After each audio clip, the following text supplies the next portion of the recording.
Hello friends, आज है तीज का व्रत। तो आप सभी को हैप्पी तीज।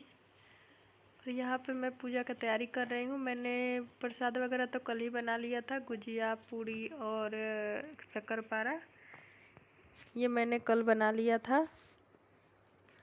और आज यहाँ पे कर रही हूँ पूजा की तैयारी। तो मैंने बालू से शिव भगवान, पार्वती माता और भगवान गणेश का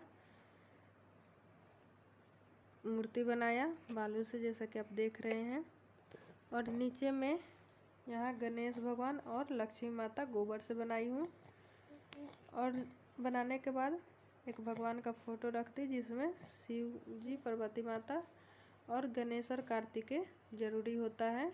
तो वो मैंने रख दिया और सबको मैंने स्नान कराया जल से। उसके बाद मैं सबको वस्त्र पहना रही हूँ। तो इस तरह से वस्त्र को पहनाते हैं। यहाँ नीचे जो गौरी गणेश बनाई हूँ उस पे उनको भी वस्त्र पहनाना होता है। मतलब सभी पूजा गौरी गणेश का भी करना है और भगवान शिव, पार्वती, गणेश, कार्तिकेय का भी करना है। अभी मैं चंदन लगा रही हूँ सबको। तो वो बालू है ना फ्रेंड्स, तो वो चिपक नहीं रहा था, तो मैंने गीला नहीं किया था। तो इस तरह से अब यहाँ पे सबको लगाऊंगी। पार्वती माता को नहीं लगाऊंगी और लक्ष्मी माता को नहीं लगाऊंगी चंदन। बाद बाकी शिव जी, पार्वती माता, शिव जी, कार्तिकेय और गणेश जी को लगाऊंगी। और यहाँ पे मैं रोड़ी लगा रही हूँ गणेश भगवान को। तो इस तरह से वो चिपक नहीं रहे थे, तो मैं धीरे धीरे ऊपर से गिरा दे रही थी ये शंकर भगवान को।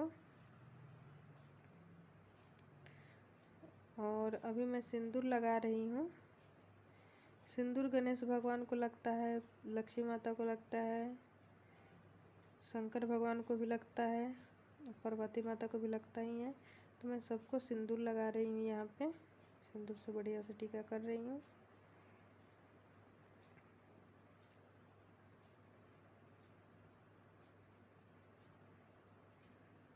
ये कार्तिकेय, गणेश, शंकर भगवान, पार्वती माता, सबको सिंदूर लगाऊंगी।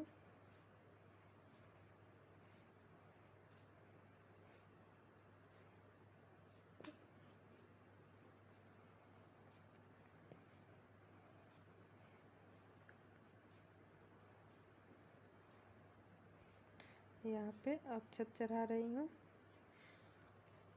और आज फ्रेंड्स दिन में ही तीज था, क्योंकि कल गणेश चतुर्थी है, तो आज चतुर्थी भी हो जा रहा है। तो हमारे यहाँ पंडित ने बोले थे कि दिन में ही कर लेना है पूजा। तो मैं दिन में पूजा कर रही थी। और कोई तो यहाँ पे है नहीं पूजा करने वाला, मैं अकेले थी। तो वही अपने रूम में ही अच्छे से अपना जैसे हो पाया की हूँ। बच्चे भी परेशान कर रहे थे, तो सब इसी में चल रहा था। जितना मुझसे हो पाया, बन पाया, मैंने किया। यहाँ पे अभी मैं चढ़ाऊँगी बेलपत्र, अकवन का पत्ता, फूल, धतूरा का पत्ता, धतूरा का फूल। अगर धतूरा का फल मिले तो धतूरा का फल भी लेना है। और अगर आपको बेलपत्र ज़्यादा नहीं मिले, एक भी मिले तो एक भी चढ़ाइए, लेकिन बेलपत्र चढ़ाना चाहिए शंकर भगवान को। तो इस तरह से बेलपत्र को खाली नहीं चढ़ाए, उसमें चंदन लगाकर चढ़ाए। तो मैंने छोटा छोटा, बहुत ही नया वाला पत्ता था, लेकिन फिर भी मैं उसमें चंदन कुछ लिखी तो नहीं, पर चंदन लगा दी, क्योंकि वो लिखने लायक पत्ता नहीं था। लिखने वाला होता तो मैं उसमें ओम नमः शिवाय या फिर जय श्री राम ऐसे कुछ लिखती, पर वो नहीं था लिखने वाला पत्ता। एकदम छोटा छोटा लाल लाल कलर का था नया पत्ता। तो यहाँ पे मैंने शंकर भगवान को कनेर का फूल चढ़ाई हूँ, और माँ पार्वती को, गणेश भगवान को, कार्तिकों को ये गुड़हल का फूल चढ़ाई हूँ। ये अकवन का फूल है। तो इसी तरह से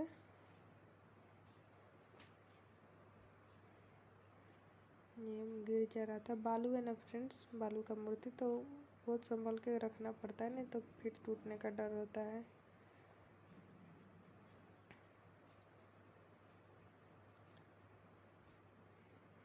और थोड़ा सा पाटला मेरा छोटा है जिस पे मैं भगवान को स्थापित की हूँ, वो छोटा है तो चीज़ें रखने में दिक्कत होती है, पर कोई नहीं, पूजा ही तो करना है, सब उनको ही समर्पित है।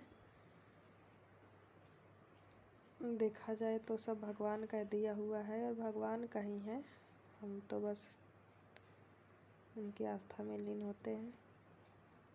तो यहाँ पे मैं कटा हुआ फल चढ़ा रहे हैं, और ये फल ना मुझे पहले गणेश और लक्ष्मी माता को नीचे जो गोबर का बनाई हूँ वहाँ पे चढ़ाना था, पर मैं भूल गई। और ये हम काट कर इसलिए चढ़ाते हैं ना, क्योंकि ये सब सुबह ये नदी में विसर्जित करना है, तो खरा फल का कोई मतलब नहीं है, इसलिए मैंने यहाँ पे फल को काट कर चढ़ाया है।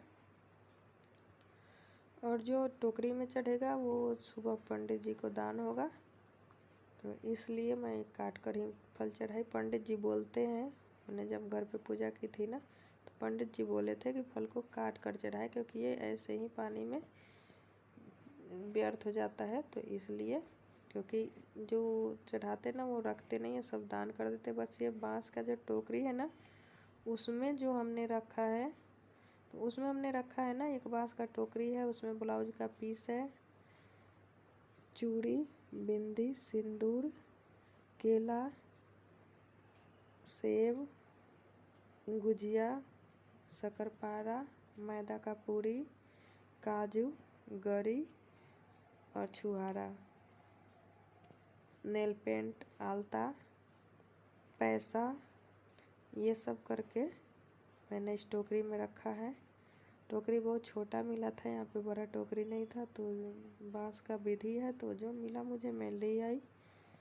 इस तरह से इसमें सब कुछ रख के उनका रख दी। तो वो जो बांस का टोकरी है ना, उस वही पंडित जी लेंगे, बाद बाकी जो भी है वो सुबह फिर से एक बार सबको जल चढ़ा के, अगरबत्ती, फूल, चंदन, सिंदूर, रोली सब कुछ चढ़ा के फिर से एक बार, मतलब सुबह में पूजा कर कर सबको गंगा जी में या फिर तालाब हो, नदी हो, जो भी हो आपके पास, वहाँ पे विसर्जित कर देना। और यहाँ पे मैं धूप जलाई ना, तो इसलिए यहाँ पे आचमनियम कराया।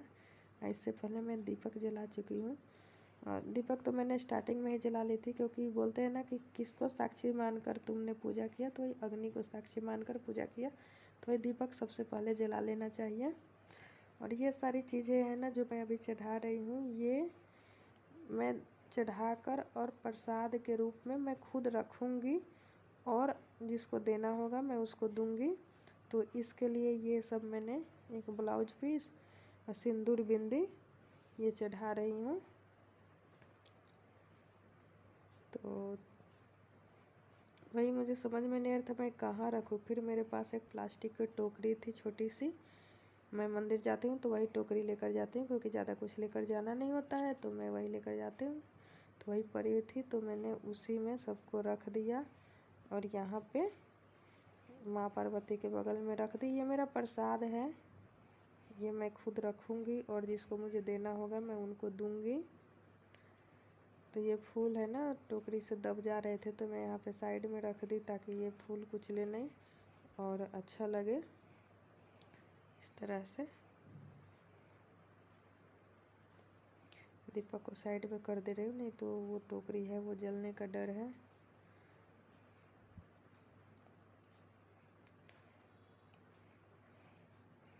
और इसमें ना कुछ खाना होता है ना पीना होता है, निर्जला व्रत रखते हैं। तो फ्रेंड्स, इसके बाद मैंने कथा सुनी और आरती की, जिसका वीडियो मेरे पास नहीं है, तो प्लीज़ फ्रेंड्स मेरे वीडियो को लाइक करें, शेयर करें और मेरे चैनल को सब्सक्राइब करें। जय शिव शंभु, जय उमापति, हर हर महादेव। Thank you friends.